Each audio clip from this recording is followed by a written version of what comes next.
നമസ്കാരം.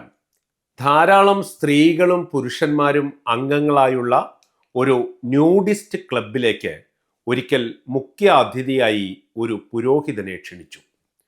ന്യൂഡിസ്റ്റുകളുടെ ക്ലബ്ബല്ലേ, ആണും പെണ്ണും പരിപൂർണ നഗ്നരായിരിക്കുമല്ലോ. അവരുടെ ഇടയിൽ പുരോഹിതനാണെങ്കിലും താൻ ഒരാൾ മാത്രം കുപ്പായങ്ങൾ അണിഞ്ഞു നിൽക്കുന്നത് എങ്ങനെയാണ് അദ്ദേഹം ആലോചിച്ചു.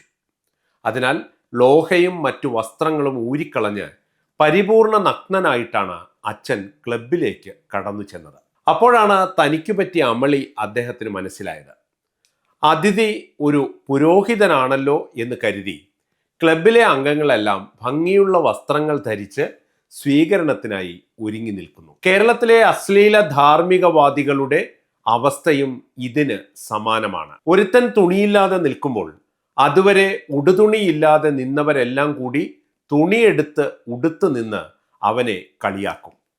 അവനെതിരെ ഗോഗ്വ വിളിക്കും, രാജിക്ക് വേണ്ടി മുറവിളി കൂട്ടും, കോലം കത്തിക്കും, കോഴിയെ പറപ്പിക്കും. ഈ മന്ത്രിസഭയിലെ ഒരു മന്ത്രി തന്നെ അശ്ലീലത്തിന് പിടിക്കപ്പെട്ടിട്ടും ഊരിപ്പോയ ഉടുതുണി അലക്കി തേച്ചെടുത്ത് ഇപ്പോഴും മന്ത്രിയായി നടക്കുന്നത് കാണുന്നില്ലേ? പീഡനക്കേസിൽ അറസ്റ്റ് ചെയ്ത് ജാമ്യത്തിൽ വിട്ടാലും കുറ്റക്കാരനാണെന്ന് കണ്ടെത്തിയാൽ രാജിക്കാര്യം ആലോചിക്കാം എന്നാണ് പാർട്ടികൾ പാടുന്ന താരാട്ട്.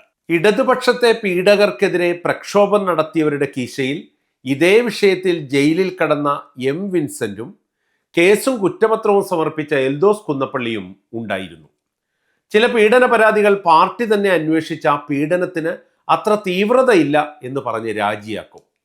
അത്തരത്തിലുള്ള ശശിമാരെ കോർപ്പറേഷനുകളുടെ തലപ്പത്തും മന്ദിരങ്ങളിലുമൊക്കെ അരിയിട്ട് വാഴിക്കും. ഇത്തരക്കാരെയൊക്കെ എണ്ണ തേപ്പിച്ച് കിന്നരി ചോമനിച്ച് കൊണ്ടു നടക്കുന്നവരാണ് സമാന കേസിൽപ്പെട്ടവർക്കെതിരെ തെരുവിൽ കോക്രി കാണിക്കുന്നത്. അവരവരുടെ കാര്യത്തിലാകുമ്പോൾ സ്വന്തം തലയിലെ കോഴിപ്പൂട ഇവരൊന്നും കാണില്ല. ഇതൊക്കെ കേട്ട് ഇക്കാര്യത്തിൽ താമര പാർട്ടിയും താമരകളും എത്രമാത്രം മാന്യന്മാരാണ് എന്ന് ആരും തെറ്റിദ്ധരിച്ചു പോകരുത്. അവരുടെ ഇക്കാര്യത്തിലുള്ള മാന്യത ഡൽഹിയിൽ നമ്മൾ കണ്ടതാണല്ലോ. വിനേഷ് ഫോഗട്ട്, ബജ്രംഗ് പുനിയ തുടങ്ങിയവരുടെ നേതൃത്വത്തിൽ അന്താരാഷ്ട്ര മെഡലുകൾ സ്വന്തമാക്കിയ ഗുസ്തി താരങ്ങൾ BJP നേതാവ് ബ്രിജ് ഭൂഷൺ ശരൺ സിംഗിനെതിരെ നടത്തിയ പോരാട്ടം ഓർമ്മയില്ലേ?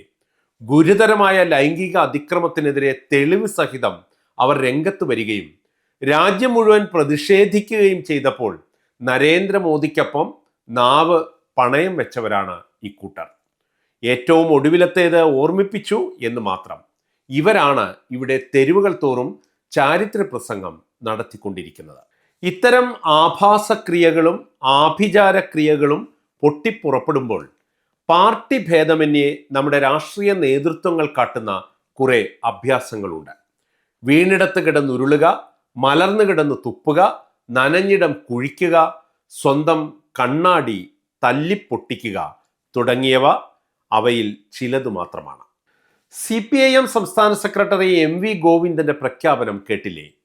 രാഹുൽ മാങ്കൂട്ടത്തിൽ MLA സ്ഥാനം രാജിവെക്കണോ എന്ന് കോൺഗ്രസ് തീരുമാനിക്കണമത്രേ.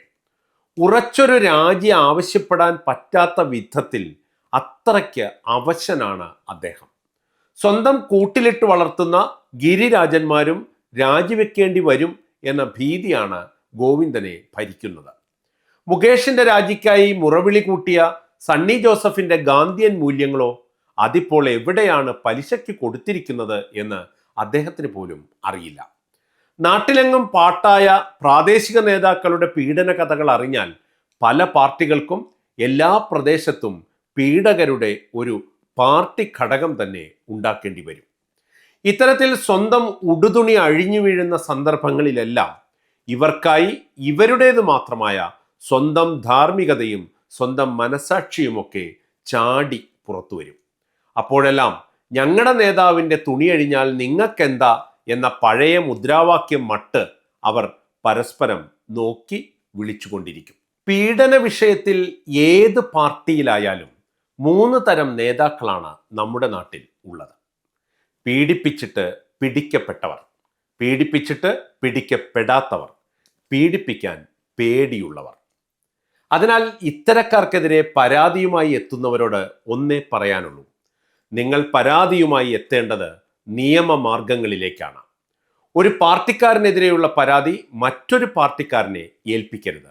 കാരണം ഇക്കാര്യത്തിൽ ഇവരെല്ലാം കൂട്ടുകൃഷിക്കാരാണ്. വിളവെടുപ്പിന് പല പല സമയങ്ങൾ നിശ്ചയിച്ചിട്ടുണ്ടാകും എന്ന് മാത്രം. ചിലർ രാത്രിയിലാണെങ്കിൽ മറ്റു ചിലർ പകലാകും. വേറെ ചിലർ ഏത് സമയത്തും കടന്നു വരും. അതിനാൽ സ്ത്രീയായാലും പുരുഷനായാലും ട്രാൻസ്ജെൻഡർ ആയാലും ഇക്കൂട്ടരെയൊക്കെ പേടിച്ച് സ്വന്തം മാനത്തിൻ്റെ വില ഇടിക്കരുത്. പറയേണ്ടത് പറയേണ്ടതുപോലെ പറയേണ്ടിടത്ത് പറയേണ്ടവരോട് പറയുക തന്നെ വേണം.